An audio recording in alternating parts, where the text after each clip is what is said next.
कि आज का लेक्चर शुरू करने से पहले मैं आपको एक बहुत इंपॉर्टेंट बात बता दूं। अल्हम्दुलिल्लाह अल्लाह का बहुत एहसान है कि आप तमाम मेरे लेक्चर को बहुत इंटरेस्ट से देख रहे हैं और आपकी जो इस लॉकडाउन में जो पढ़ाई स्कूल में नहीं हो पा रही है, क्लासेस पर नहीं हो पा रहा है, उसको आप मुकम्मल कर रहे हैं। लेकिन एक छोटी सी प्रॉब्लम मुझे ये हो रही है कि वीडियो बनाने के बाद में मुझे आप तक पहुँचाने में थोड़ी सी तकलीफ़ हो रही है। तकलीफ़ इसलिए हो रही है क्योंकि अभी तक आप में से बहुत सारे ऐसे लोग हैं, बहुत सारे ऐसे बच्चे हैं जिन्होंने अभी तक मेरे इस चैनल को सब्सक्राइब नहीं किया है। अगर आप चैनल को सब्सक्राइब करोगे तो उसमें मेरे लिए सपोर्टिंग ये रहेगा कि जब भी मैं वीडियो को अपलोड करूँ तो ऑटोमेटिकली आपको एक मैसेज जनरेट होगा आपके यूट्यूब के इनबॉक्स में कि परफेक्ट फिज़िक्स ने आज इस लेक्चर को अपलोड किया है, या एक पर्टिकुलर डेट के साथ में आपको उसका मैसेज मिल जाएगा। तो आप सबसे पहले मैं आप तमाम से ये गुजारिश करता हूँ, आप तमाम से रिक्वेस्ट है, आप सबसे पहले चैनल को सब्सक्राइब कीजिए ताकि आप तक वीडियो पहुँचाने में मुझे आसानी हो। मुझे अस्सलाम वालेकुम वरहमतुल्लाह। Rotational dynamics lecture number 8। आज रोटेशनल डायनामिक्स का ये हमारा लास्ट लेक्चर है। इस लेक्चर में हम लोग इंशाअल्लाह अज़ीज़ इस चैप्टर को मुकम्मल कर लेंगे। ठीक है, आज के इस लेक्चर में हमको 3 टॉपिक देखना है। सबसे पहला हम लोग टॉपिक देखेंगे कि torque acting on A rotating body. अगर एक घूमती हुई जिस्म पर गर्दिश अमल करे तो उसके लिए इक्वेशंस हमको कैलकुलेट करना है। सेकंड क्वेश्चन जो हमारा रहेगा वो रोलिंग मोशन किसे कहा जाता है, और अगर एक बॉडी रोलिंग मोशन परफॉर्म करती है तो उसके लिए हमको काइनेटिक एनर्जी कैलकुलेट करना है। ठीक है, और लास्ट वाला जो हमारा क्वेश्चन रहेगा कि अगर किसी इंक्लाइन प्लेन से किसी बॉडी को छोड़ा जाए, जब वो बॉडी मोशन करते हुए नीचे आएगी तो हमको उसके लिए वेलोसिटी कैलकुलेट करना है और उसके बाद में उसका एक्सेलरेशन कैलकुलेट करना है। ठीक है, तो आइए शुरुआत करते हैं इस लेक्चर का सबसे पहला टॉपिक, और इस टॉपिक का नाम है torque acting on A rotating body. यहाँ पर एक वर्ड आया है टॉर्क, तो मैं आपको सबसे पहले टॉर्क के ताल्लुक से बता दूँ कि टॉर्क किसे कहा जाता है। ये आपके लिए नया वर्ड है टॉर्क। ठीक है, इसे उर्दू में गर्दिशा कहा जाता है। क्या कहा जाता है? गर्दिशा। और इसका सिंबल इस तरह से होता है टाउ। इसको टाउ भी कहते हैं, टॉर्क, गर्दिशा। ठीक है, तो टॉर्क क्या होता है इसको समझिए। आप सभी को पता है, हमने पढ़ा है कि जो लीनियर मोशन में v का काम होता है वो रोटेशनल मोशन में ओमेगा का काम होता है। ठीक है, जो लीनियर मोशन में एक्सेलरेशन a काम करता है वही रोटेशनल मोशन में अल्फ़ा करता है। ठीक है, उसी के साथ साथ में जो लीनियर मोशन में काम s करता है, रोटेशनल मोशन में वही काम थीटा करता है। ठीक है, ये तमाम चीज़ें हमको पता है। और हमने एक बात और देखी थी कि रोटेशनल मोशन जो लीनियर मोशन में जो काम मास करता है, रोटेशनल मोशन में वो काम मोमेंट ऑफ इनर्शिया करता है। ठीक है, इसी तरह से लीनियर मोशन में जो काम फोर्स करता है, F फोर्स, तो वही काम रोटेशनल मोशन में टॉर्क करता है। कौन करता है? टॉर्क। ठीक है, जो काम v का वो काम ओमेगा का, जो a का वो अल्फ़ा का, जो s का वो थीटा का, जो m का वो i का। इसी तरह से लीनियर मोशन में जो काम फोर्स करता है एंगुलर मोशन में वो काम कौन करता है? टॉर्क करता है। जैसे अगर मुझे एक ऑब्जेक्ट है, उस ऑब्जेक्ट में ट्रांसलेशन मोशन प्रोड्यूस करना है, एक ऑब्जेक्ट में ट्रांसलेशन मोशन पैदा करना है, तो मैं उस पर फोर्स अप्लाई करूँगा। जब मैं उस पर फोर्स अप्लाई करूँगा तो उसमें ट्रांसलेशन मोशन होगा। फोर्स का मतलब क्या होता है? तो आप सभी को पता है, फोर्स का मतलब होता है पुश या पुल। ठीक है, जैसे ये पेन है, इस पेन में मैं ट्रांसलेशन मोशन प्रोड्यूस करना चाहता हूँ, तो मैंने क्या किया, इसको इस तरह से अपना फोर्स लगाया तो ये आगे की जानिब हरकत करना शुरू हुई। इसका मतलब ट्रांसलेशन मोशन अगर किसी बॉडी में हमको पैदा करना है तो उसके लिए हमको फोर्स अप्लाई करना पड़ता है। इसी तरह से अगर हमें किसी बॉडी में रोटेशनल मोशन प्रोड्यूस करना है, ठीक है, तो हमें बॉडी पर क्या अप्लाई करना पड़ेगा? तो हमें आंसर है बॉडी पर टॉर्क अप्लाई करना पड़ेगा। जिस तरह से फोर्स ट्रांसलेशन मोशन पैदा करता है, उसी तरह से जो टॉर्क होता है वो रोटेशनल मोशन पैदा करता है। ठीक है, तो आपको समझ में आ गया कि जो काम लीनियर मोशन में फोर्स करता है, रोटेशनल मोशन में वही काम कौन करता है? टॉर्क करता है। टॉर्क का अगर मैं आपको एक सिंपलेस्ट डेफिनेशन बताऊँ कि टॉर्क किसे कहा जाएगा, तो याद रखिए, torque is a angular force. Torque is a angular force. Torque जो है एक एंगुलर फोर्स है। ठीक है, और ये वाला फोर्स जो है F आप लीनियर मोशन में इस्तेमाल करते हो, और टॉर्क हम कहाँ पर इस्तेमाल करेंगे? टॉर्क हम इस्तेमाल करेंगे एंगुलर मोशन में या रोटेशनल मोशन में। Is it clear? तो जो काम लीनियर मोशन में फोर्स करता है वही काम रोटेशनल मोशन में टॉर्क करता है। टॉर्क की ना एक छोटी सी इक्वेशन है। ठीक है, तो मैंने आपको टॉर्क के ताल्लुक से एक बात और बताई कि टॉर्क मतलब एंगुलर, टॉर्क का मतलब होता है एंगुलर फोर्स। ठीक है, और टॉर्क का एक फार्मूला आपके टेक्स्ट बुक में है। टॉर्क किसके बराबर होता है? तो टॉर्क बराबर होता है force multiply by perpendicular distance. क्या होता है? Force multiply by perpendicular distance. ठीक है, तो अगर हम दोनों को मल्टीप्लाई कर दें तो हमको टॉर्क का कैलकुलेशन आ जाएगा। ठीक है, फिर से जो फोर्स है, फोर्स की डेफिनेशन क्या है? आप फोर्स की डेफिनेशन को मास इंटू एक्सेलरेशन का प्रोडक्ट नहीं बोलेंगे, वो तो उसका मेजरमेंट है। इसकी पर्टिकुलर डेफिनेशन क्या होंगी फोर्स की? फोर्स इज अ पुश और पुल। उसी तरह से टॉर्क भी क्या है, टॉर्क भी जो है वो क्या है, एक तरह का पुश है या एक तरह का पुल है। इस लेक्चर का जो सबसे पहला टॉपिक है उसका नाम है torque acting on A rotating body.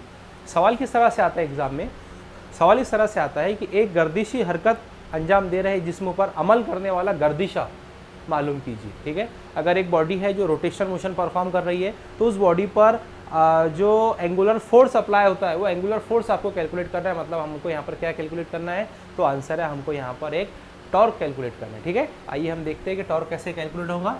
तो देखिए आपके पास में एक आर्बिटरी शेप की बॉडी है इस तरह से। ओके, हमने यहाँ से एक एक्सिस को गुजारा, ये वाला जो बॉडी है इस एक्सिस के अतराफ में angular acceleration constant angular acceleration से घूम रही है। ठीक है, और ये इस तरह से इसका एक्सिस ऑफ रोटेशन है, एक्सिस ऑफ रोटेशन। तो ये जो जिस्म है ये कांस्टेंट एंगुलर एक्सेलरेशन से इसके अतराफ में घूम रहा है। ठीक है, कांस्टेंट एंगुलर एक्सेलरेशन से घूम रहा है। तो हम क्या करेंगे, यहाँ पर इसमें बहुत सारे पार्टिकल्स लेंगे। हम बोलेंगे यहाँ पर जो पहला पार्टिकल है उसका मास m1 है और उसका रेडियस r1 है। ठीक है, और अगर मैं इसका फोर्स निकालना चाहूँ तो इसका फोर्स इस तरह से होगा F1।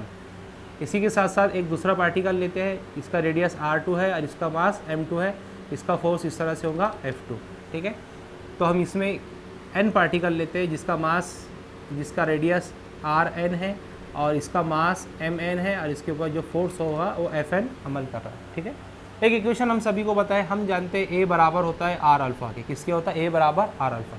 लेकिन देखिए यहाँ पर force on first particle, force on second particle, force on third particle. ठीक है, सभी के लीनियर एक्सेलरेशन अलग अलग होंगे लेकिन एंगुलर एक्सेलरेशन कांस्टेंट होगा। तो यहाँ पर सभी के लीनियर एक्सेलरेशन कांस्टेंट है, तो यहाँ पर फर्स्ट पार्टिकल के लिए अगर लिखना है तो A1 R1 अल्फ़ा। हम अल्फ़ा को 1 2 3 नहीं लिख सकते क्योंकि जो बॉडी है वो कांस्टेंट एंगुलर एक्सेलरेशन से घूम रही है। इसी तरह से अगर मैं सेकंड पार्टिकल के लिए लिखूँ तो A2 इक्वल टू क्या हो जाएगा, R2 अल्फ़ा। ठीक है, अप टू मैं n पार्टिकल के लिए लिख सकता हूँ तो AN equal to RN alpha. ठीक है, अच्छा अब हम जानते हैं फोर्स इक्वल टू होता है मास इनटू एक्सेलरेशन। इस इक्वेशन की मदद से हम फोर्स का कैलकुलेशन करते हैं। फर्स्ट पार्टिकल का फोर्स क्या होगा, F1 equal to M1 A1। ठीक है, यहाँ पर वैल्यू को रख दीजिए, ये हो जाएगा M1 A1 हमारे पास में क्या है, A1 हमारे पास में R1 अल्फ़ा। ठीक है, ये हमारे पास में क्या आ गया F1। क्या हम इसी तरह से F2 भी लिख सकते हैं, हम यहाँ पर लिखेंगे F2 equal to M2 R2 alpha. ठीक है, अब तो हम कहाँ तक लिख सकते हैं इसको, Fn equal to Mn Rn alpha. हमको क्या कैलकुलेट करना है, टॉर्क कैलकुलेट करना है। ठीक है, आइए अब टॉर्क कैलकुलेट करते हैं। देखिए टॉर्क का फार्मूला अभी मैंने आपको बताया कि टॉर्क किसके बराबर होता है, force multiply by perpendicular distance. ठीक है, इसको टॉर्क 1 बोल दीजिए, फोर्स 1 रेडियस 1। ओके, तो टॉर्क 1 हमारे पास में कितना आ गया, फोर्स 1 हमको पता है, फोर्स 1 आ गया हमारा M1 R1। ठीक है, अल्फ़ा और मल्टीप्लाई बाय ऑलरेडी यहाँ पर क्या है R1। ठीक है, देखिए R1 से R1 को मल्टीप्लाई करेंगे तो टॉर्क 1 हमारे पास में क्या आ जाएगा, M1 R1 स्क्वायर अल्फ़ा। इसी तरह से हम टॉर्क 2 भी निकाल सकते हैं। टॉर्क 2 हमारे पास में क्या होगा, M2 R2 square alpha. Torque 3 निकालेंगे या हम इसको डायरेक्ट लिख लेते हैं, हम इसको टॉर्क n तक। ठीक है, टॉर्क n हमारे पास में क्या आ जाएगा, Mn Rn स्क्वायर अल्फ़ा। अब अगर हमको पूरे बॉडी का टॉर्क निकालना है तो हमारा तरीका क्या था, इंडिविजुअल पार्टिकल का टॉर्क निकाल लिया, तो हमने इंडिविजुअल पार्टिकल का टॉर्क निकाल लिया। अब अगर पूरे बॉडी का टॉर्क निकालना है तो हमको पता है अगर पूरे बॉडी का टॉर्क निकालना है तो तमाम पार्टिकल को आपस में ऐड कर दो, हमारा पूरे बॉडी का टॉर्क निकल जाएगा। ठीक है, आइए हम पूरे बॉडी का टॉर्क निकालते हैं। तो torque equal to torque for a body equal to क्या होगा, ये होगा torque 1 plus torque 2 plus up to torque n तक। ठीक है, कहाँ तक, टॉर्क n तक। तो टॉर्क ऑफ बॉडी b लगा देता हूँ मैं यहाँ पर। अच्छा, टॉर्क 1 हमारे पास में क्या है, टॉर्क 1 हमारे पास में है M1 R1 square alpha plus torque 2 हमारे पास में क्या है, टॉर्क 2 हमारे पास में M2 R2 square alpha plus up to so on, कहाँ तक लिखना है, Mn Rn स्क्वायर अल्फ़ा। ठीक है, अगर हम गौर से देखें तो यहाँ से हम क्या कॉमन निकाल सकते हैं, हम यहाँ से अल्फ़ा को कॉमन निकाल सकते हैं। तो टॉर्क हमारे पास में, टॉर्क फॉर ए बॉडी के आगे हमारे पास में अल्फ़ा को हम बाहर निकालेंगे, अंदर क्या बचेगा, M1 R1 स्क्वायर प्लस यहाँ से अगर अल्फ़ा बाहर गया तो यहाँ बचेगा M2 R2 square plus dot dot dot plus Mn Rn square तक। ठीक है, इतना हमारे पास में। अब हम जानते हैं torque for body equal to alpha. यहाँ पर देखिए M1 R1 M2 R2, इसका मतलब हम इसे क्या लिख सकते हैं, समेशन। इसकी शुरुआत कहाँ से हो रही है, I इक्वल टू 1 से लेकर कहाँ तक, n तक। n नंबर कितने भी हो सकते हैं, ये हो जाएगा MI RI स्क्वायर। ठीक है, कि हम जानते हैं ये मोमेंट ऑफ इनर्शिया के बराबर होता है। तो टॉर्क इक्वल टू होता है अल्फ़ा, ये हमने पिछले लेक्चर में देख चुके हैं कि ये वाला फार्मूला किसके लिए, मोमेंट ऑफ इनर्शिया के लिए। तो हमारा टॉर्क का फार्मूला क्या आ गया, टॉर्क इक्वल टू हमारे पास में आ गया आई अल्फ़ा, और यही इक्वेशन हमको कैलकुलेट करनी थी कि टॉर्क किसके बराबर होता है, आई अल्फ़ा के बराबर होता है। इसका मतलब क्या है, इसका मतलब ये है कि जितना ज़्यादा एंगुलर एक्सेलरेशन होगा उतना ज़्यादा बॉडी में टॉर्क पैदा होगा, और जितना ज़्यादा मोमेंट ऑफ इनर्शिया बॉडी में होगा उतना ज़्यादा टॉर्क बॉडी में प्रोड्यूस होगा। ठीक है, ये बात आपको याद रखनी है। ये क्वेश्चन था torque acting on the rotating body, बहुत इंपॉर्टेंट क्वेश्चन है, एग्जाम में 2 मार्क्स के लिए पूछा जा सकता है या 3 मार्क्स के लिए पूछा जा सकता है। ठीक है, इसका स्नैपशॉट निकालिए।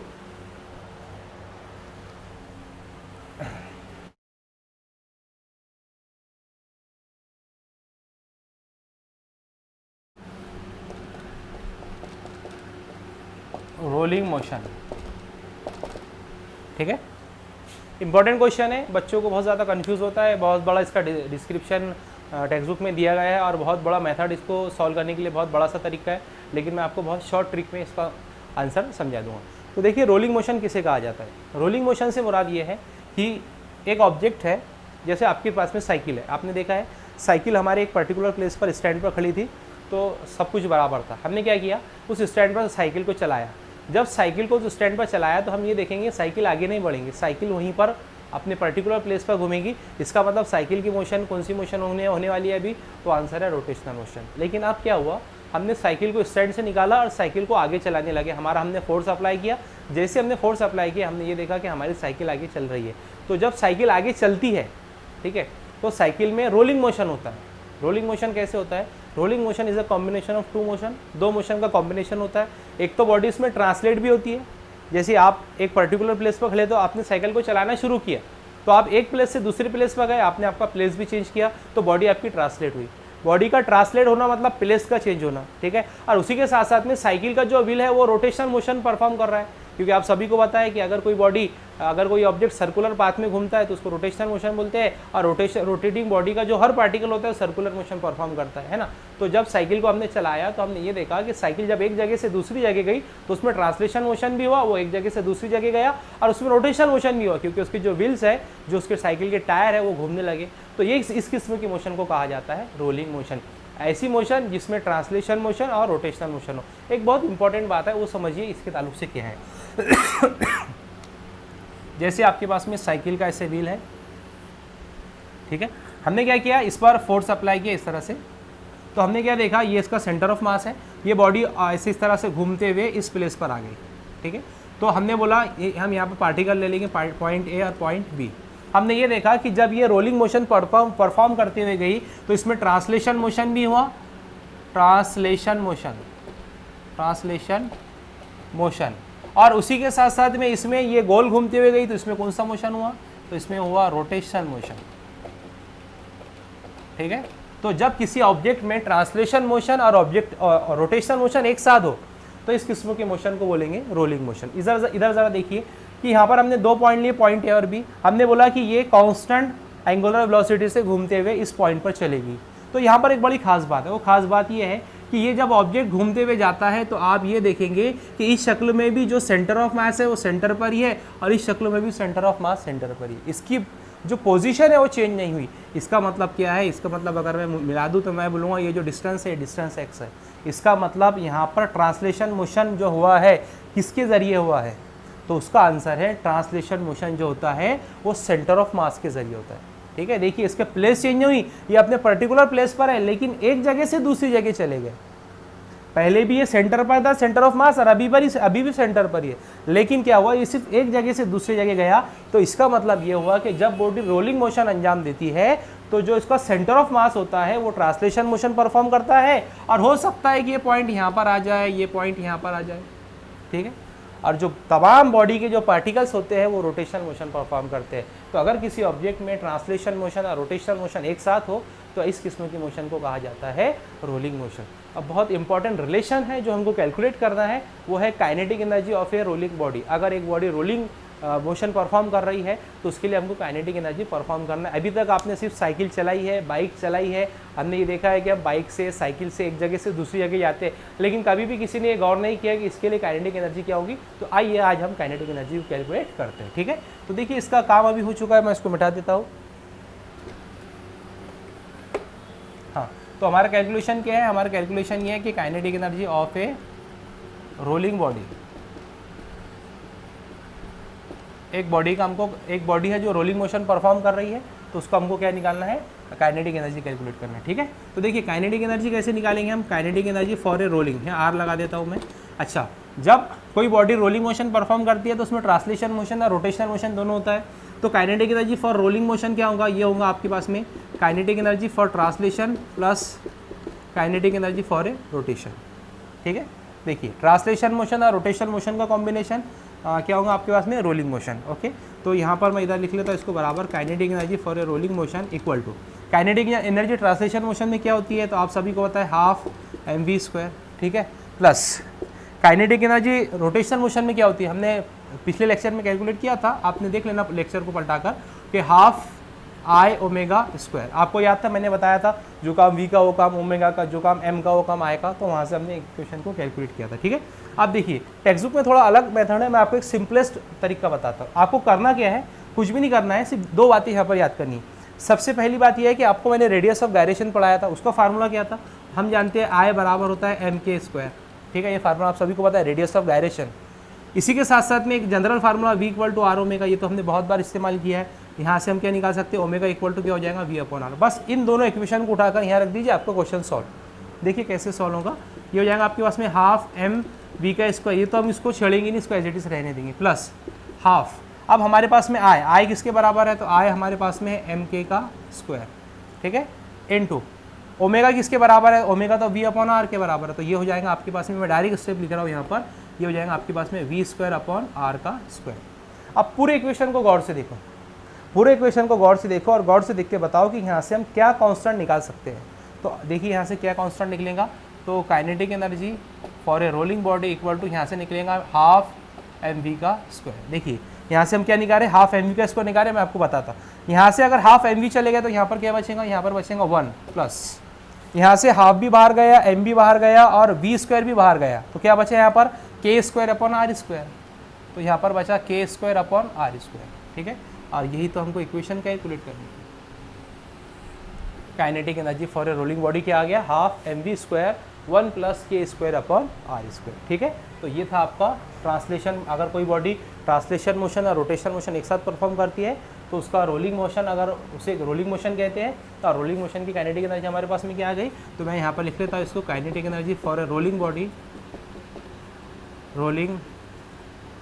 Kinetic energy for a rolling motion क्या आ गया हमारे पास में, हमारे पास में आ चुका है half mv² into 1 plus k²/r²। Important relation है, मैं इसको बॉक्स में बना देता हूँ, बहुत इंपॉर्टेंट है, एग्जाम में 2 या 3 मार्क्स के लिए पूछा जा सकता है। कितनी आसान है, बस आपको काइनेटिक एनर्जी ट्रांसलेशन रोटेशन की पता होना चाहिए। ये फार्मूला भी आपको पता है, रेडियस ऑफ गायरेशन का v equal to r omega भी आप जानते हो, इक्वेशन में रखिए और आपके पास में काइनेटिक एनर्जी आ जाएगी। ठीक है, इसका स्नैपशॉट निकालिए, क्वेश्चन यहाँ पर मुकम्मल होता है। इस चैप्टर का लास्ट क्वेश्चन है, linear acceleration and speed while pure rolling down on a incline plane. ठीक है, आपके पास में एक इंक्लाइन प्लेन है, ये हमारे नोट्स है जो मैं आपके लिए बना रहा हूँ, इंशाल्लाह आपको कुछ दिनों में मिल जाएंगे। लीनियर एक्सेलरेशन आपको कैलकुलेट करना है एंड स्पीड। ठीक है, while pure rolling down on incline plane. ठीक है, एक बॉडी है जो इंक्लाइन प्लेन से नीचे आ रही है, तो आपको उसके लिए क्या कैलकुलेट करना है, उसके लिए आपको लीनियर एक्सेलरेशन और स्पीड कैलकुलेट करना है। क्वेश्चन इस तरह से उर्दू में आता है कि माइल सतह पर बगैर फिसले हुए जिस्म को गर्दानी हरकत के लिए, मतलब रोलिंग मोशन के लिए रफ्तार और इसरा अखज़ कीजिए। ठीक है, देखिए बहुत आसान है, कुछ खास बात नहीं है इसके अंदर, और उसी के साथ साथ में एक्सेलरेशन निकालना है। ठीक है, ये 2 चीज़ें हमको इसमें कैलकुलेट करनी है। किसका, एक इंक्लाइन प्लेन है, यहाँ पर एंगल थीटा बन रहा है। ठीक है, और ये ऑब्जेक्ट यहाँ पर है, तो आपको ये ऑब्जेक्ट जब यहाँ से रोलिंग मोशन परफॉर्म करेगा तो इसके लिए हमको वेलोसिटी और उसके बाद में एक्सेलरेशन कैलकुलेट करना है। ठीक है, तो देखिए हम इसको कैसे कैलकुलेट करेंगे। कंसीडर करो इसकी जो हाइट है वो h है और ये वाला जो डिस्टेंस है, ये वाला डिस्टेंस s है। क्या है, s है। तो इसके लिए क्या होगा, देखिए जब ये ऑब्जेक्ट यहाँ से नीचे की जानिब आता है तो उसके लिए हमको क्या क्या कैलकुलेट करना है, वेलोसिटी और एक्सेलरेशन। तो देखिए हम वेलोसिटी और एक्सेलरेशन को कैसे कैलकुलेट करेंगे। देखिए जब ऑब्जेक्ट यहाँ पर अभी फ़िलहाल में मौजूद है इस पोजीशन पर, तो यहाँ पर हम इसकी काइनेटिक एनर्जी और पोटेंशियल एनर्जी के ताल्लुक से थोड़ा सा डिस्कस करते हैं। जब ये ऑब्जेक्ट यहाँ पर हमने इसको पकड़ के रखा तो इस ऑब्जेक्ट में काइनेटिक एनर्जी कितनी होगी, तो आंसर है 0। ठीक है, क्योंकि अपनी इनिशियल पोजीशन पर है, वहाँ पर वेलोसिटी 0 है, तो यहाँ पर काइनेटिक एनर्जी 0 है। लेकिन पोटेंशियल एनर्जी कितनी है, तो आंसर है पोटेंशियल एनर्जी होगी mgh। जब ये चलेगा तो चलते वक्त इसकी काइनेटिक एनर्जी ट्रांसफर होंगी पोटेंशियल एनर्जी ट्रांसफर होंगी काइनेटिक एनर्जी में, जिसे कहा जाता है law of conservation of energy, है ना।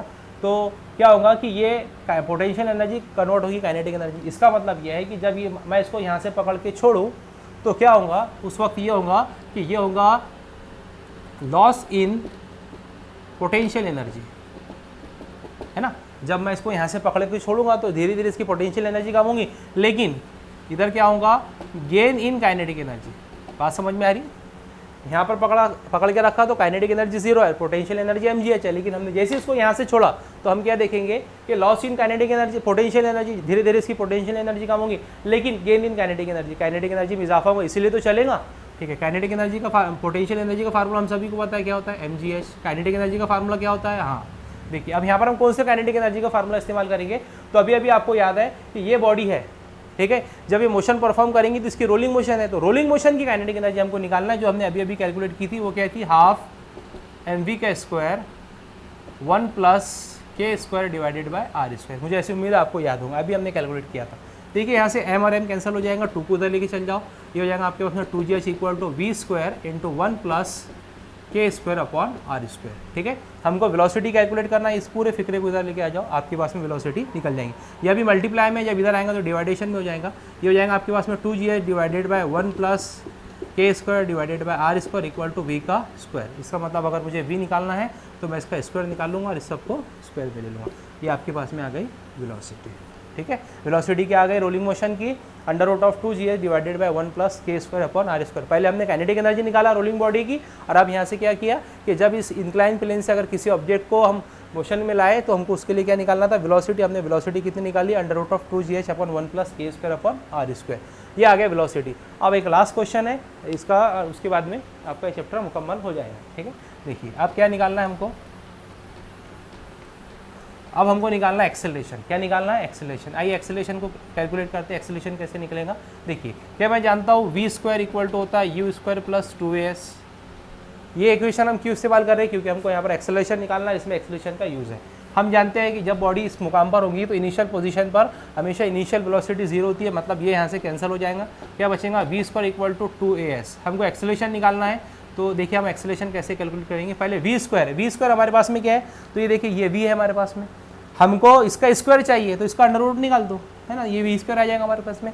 बस इसीलिए मैंने इसको नहीं बिठाया था, मैं इसको यहाँ लिख लेता हूँ। तो v स्क्वायर हमारे पास में क्या आ चुका है, ये आ चुका है 2gh upon 1 + k square divided by r square. अब इसका काम खत्म हो गया, इसको बिठा देते हैं यहाँ से। ठीक है, यहाँ पर क्या बचा, यहाँ बचा 2as, 2 कैंसल। ठीक है, एक्सेलरेशन निकालना है तो यहाँ क्या बचेगा, gh upon 1 + k square divided by r square, और यहाँ पर मल्टीप्लाई बाय s कर दो, आपके पास में एक्सेलरेशन निकल गया, है ना। तो एक्सेलरेशन का फार्मूला क्या है मेरे पास में, एक्सेलरेशन का फार्मूला है a = gh upon 1 + k square upon r square into s। ठीक है, अब इसमें ये जो h अपॉन s है, इसको हमको यहाँ से रिमूव करना है। तो देखिए मैं कैसे रिमूव करता हूँ, डायग्राम में देखो साइन थीटा निकालो, यहाँ से साइन थीटा निकालो। तो साइन थीटा क्या होगा आपके पास में, साइन थीटा होगा आपके पास में साइन थीटा आपके पास में क्या होगा, साइन थीटा आपके पास में होगा h अपॉन s, है ना। देखिए मुकाबिल का ज़िला बटे वित्र, तो हमारे पास में क्या आ गया, sine theta h upon s। इसका मतलब इस h अपॉन s की जगह पर हम क्या लिख सकते हैं, साइन थीटा। तो इसकी लास्ट स्टेप मैं यहाँ लिख रहा हूँ। लास्ट स्टेप क्या होंगी, लास्ट स्टेप ये होंगी कि a = h अपॉन s के को क्या रखना है हमारे को, g, और h अपॉन s के को क्या रखना है, साइन थीटा, क्योंकि डायग्राम के मुताबिक साइन थीटा किसके बराबर होता है, h अपॉन s के। देखिए h अपॉन s ये वित्र है और ये उसका मुकाबिल है, डिवाइडेड बाय इधर क्या बचा, 1 + k square upon r square. ये निकल गया आपके पास में g, a = g sine theta divided by 1 + k square upon r।